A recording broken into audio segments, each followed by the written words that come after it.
La Légion bretonne et autres nouvelles de la forêt d'Orléans par Frédéric de Lignières aux éditions de l'Écluse. Le dément et la nonne.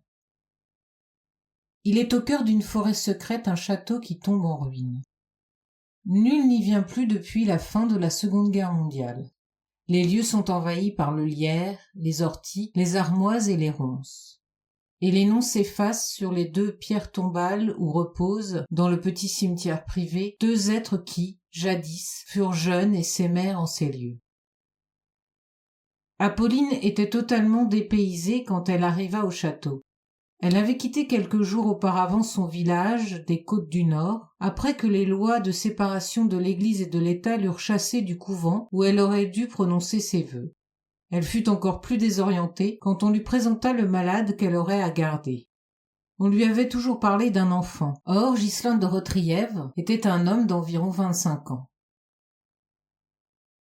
Et quand elle vit Ghislain à contre-jour, avec son visage émacié et ses cheveux longs d'un blond presque blanc, Apolline eut l'impression d'être face à une image vivante du Christ, qu'elle priait chaque jour dans son couvent breton.